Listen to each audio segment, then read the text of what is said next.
dancing was an important social and cultural aspect of the Renaissance period. There were many kinds of dances during this period, including courtside dances, dances of the royal court. There were dances in all of the different places around Europe, and they all differed from one another slightly. So you have slower dances, which are typically duple-meter dances, that is, taking 2 beats per measure, even though they didn't use that language just yet. And these would be like the Alman in Germany, or the Pavana, which comes from Italy. And then there are also faster dances, triple-meter dances usually, and these would be like the jig in the UK or the gallarda in Italy. Another one from Spain is la spagnoletto. This was a fun, lively triple-meter dance that was really popular and had a theme that you probably know.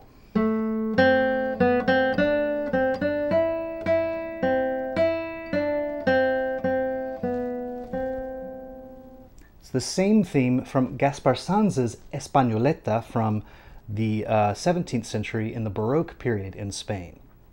So this is a very popular theme that's common to all of the Spagnoletto dances all the way through the Baroque period. Now in this piece, you may notice that it's slightly different. The title is Lo Spagnoletto. And Cesare Negri, who was an Italian dance master and choreographer, wrote this wonderful book called Nuove Inventioni di Balli, or Le Gratie d'Amore, in 1602, which is a collection of instructions for dance. So it's a dance manual. And it has these beautiful engravings of the start positions of the dancers, along with music and a lute intabulation below the mensuration, the notation of the music. So, Lo Spagnoletto is a duple-meter dance, even though all of the La Spagnolettas around throughout this time are triple-meter dances. So we can infer a couple of things. First, this duple-meter dance should be a little slower than the triple-meter dance, though it is still a cut-time dance, which means it's lively. It's not meant to be slow. So we can take it about a moderately fast pace. So a little faster than, say, a Pavana or an Alman, but not as fast as a Gallarda. The piece is pretty simple. It's broken up into 3 sections, and each of those sections repeat. This is really common of dance music during this time, even though other pieces of music like song forms or fantasias especially have irregular phrases compared to later Baroque and classical music. Here in the Renaissance, dance music is just like in the Baroque, very symmetrical. 4-bar phrases that repeat, and on the repeats, the instrumentalists would improvise and create some contrast. And you can do the same thing when you approach this music. On the repeats, you might try something like more articulation or more color changes, which is also appropriate and still stylistic for this period. Another component that's very important with dance music is rhythm, maybe the most important component, in fact. That's what gives the dance its life. So there are 2 aspects to the rhythms of Lo Spagnoletto by Negri that I would like you to focus on. The first is the anacrusis. That just means upbeat. So we don't start on beat 1, we start on beat 4. And sometimes students will take a little bit of a pause or a fermata and play it like this. But I'd like you not to do that. I'd like you to think about the music as already going. The band has been playing for a full time through, and now you're joining the second time through. So you need to count to make sure that everyone is together on beat 1, and that means you go 1, 2, 3, 4. That will allow you to really give that feel of da, upbeat, and it places a little bit of emphasis on the downbeat. Because in this music, and this is the other aspect of rhythm that I'd like you to pay attention to, there are 2 big good beats. That's beat 1 and beat 3. Beats 2 and 4 are known as weak or bad beats. And so we can move toward beat 1 if we play this as an upbeat.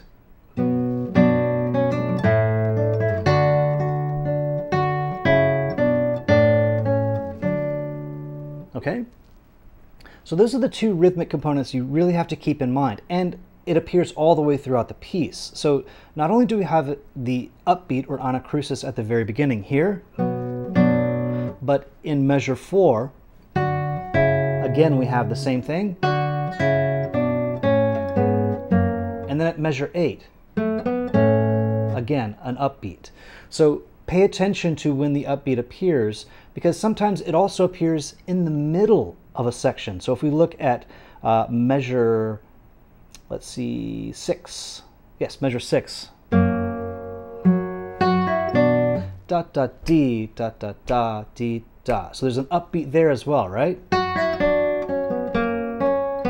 And then again in measure 9.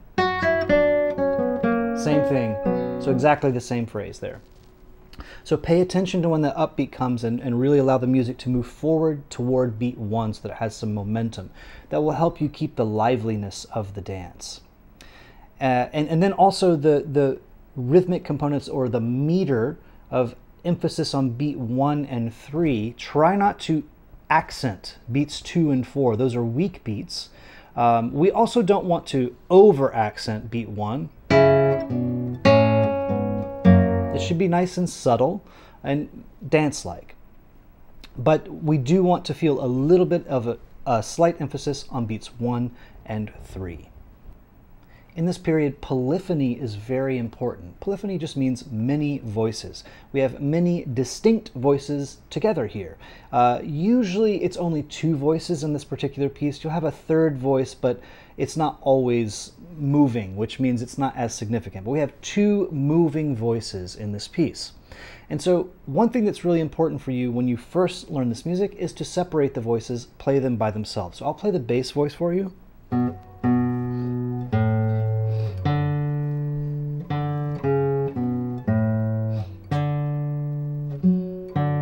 Okay, and then in measure in the second system.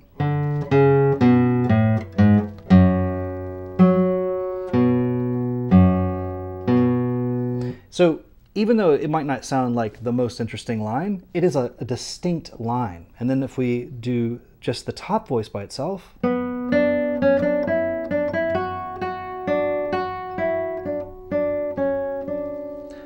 that will really help you get it in your ear and to hear each voice. And the reason that's important is when you put the 2 together, you might notice that sometimes you have a tendency to lift off a finger that allows one voice to sound like this.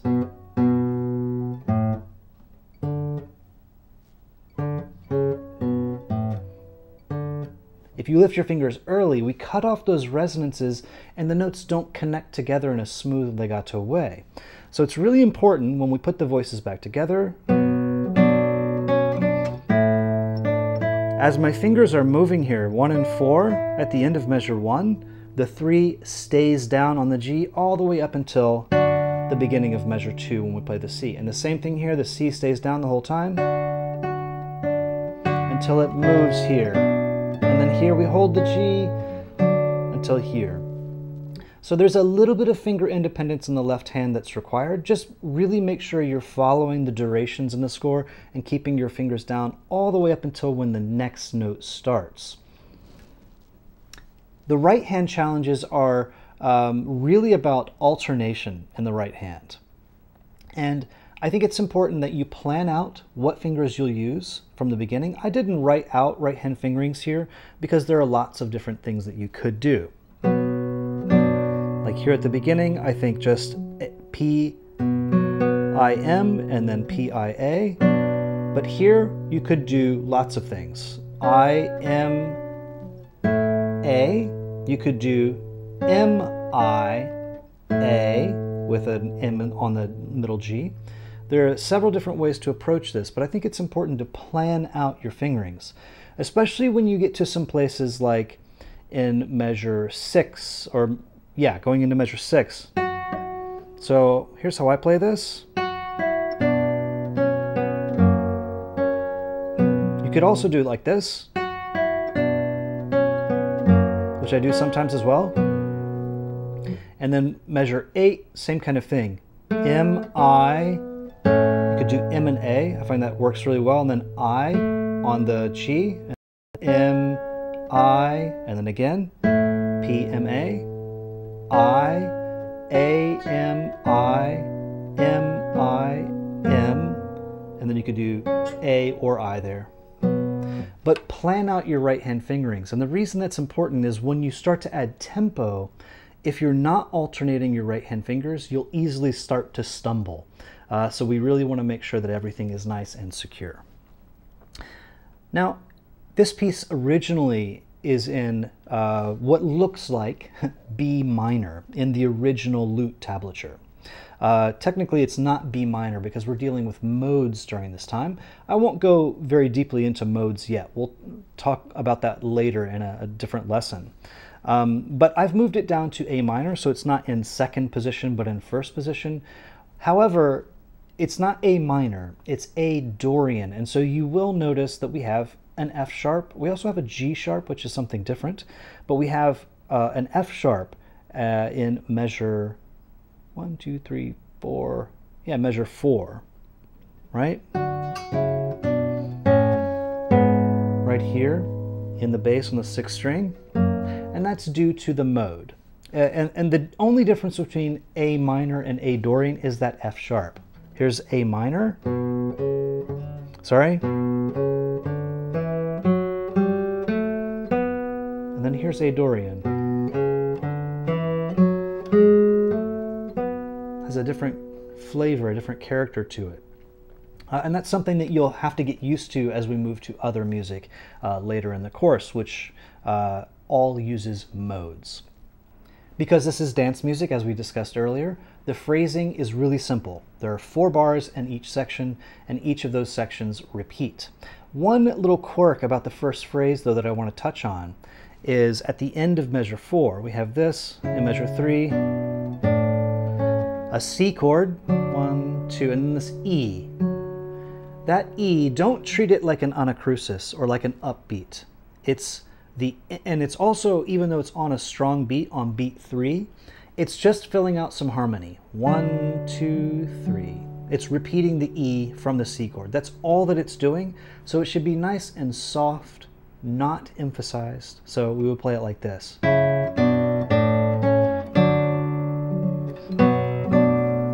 So that it doesn't get in the way of the anacrusis, the upbeat. It should just be a leftover note of that measure, okay? Now on the repeats, I mentioned that you might use some color changes, but also articulation. Articulation really helps give the music some life. And so let's look at a couple of places where we could add some staccato.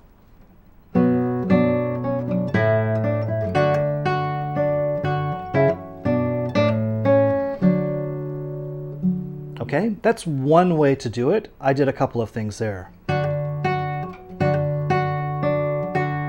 I did on these E's in measure 2. And what I'm doing is I'm using my right hand to stop the string and also prepare for the next note, like that.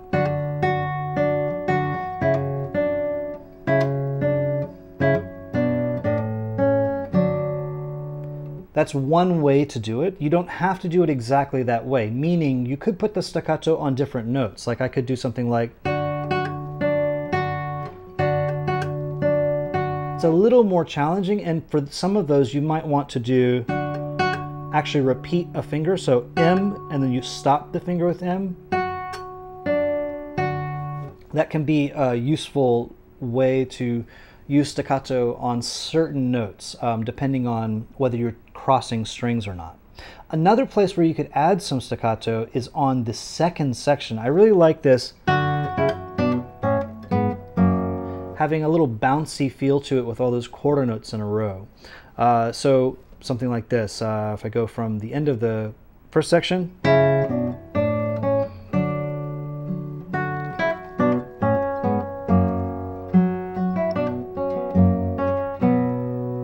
so those little moments to add staccato in just a few choice places can really add some bounce to the music.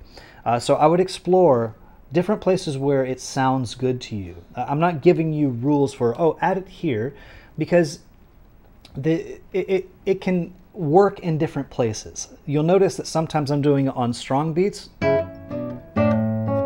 because because staccato can add some emphasis. If you do that, try not to place an accent on the next note that follows. So for instance, here in measure 3, if you do staccato, don't do this on beats 2 and 4. Remember, those are weak or bad beats, and so the staccato is the emphasis. You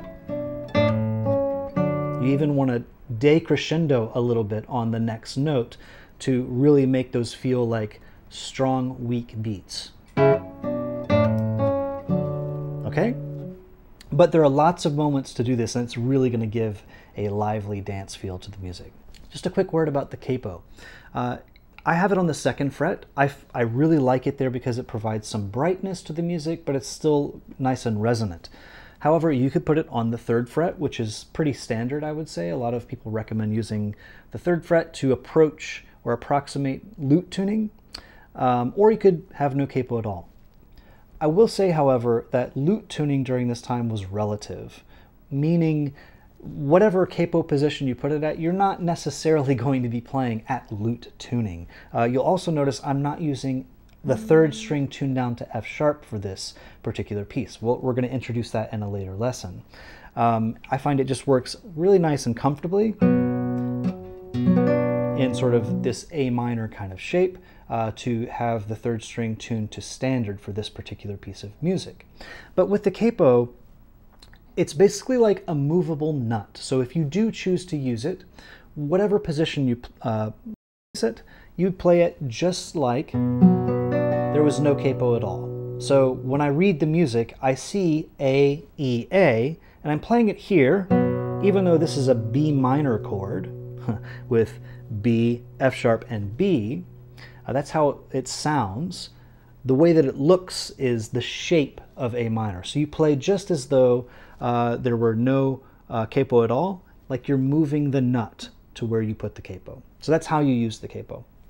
So that's Lo Spagnoletto by Cesare Negri. It's a really fun and lively dance from the Renaissance, and there's much more to come.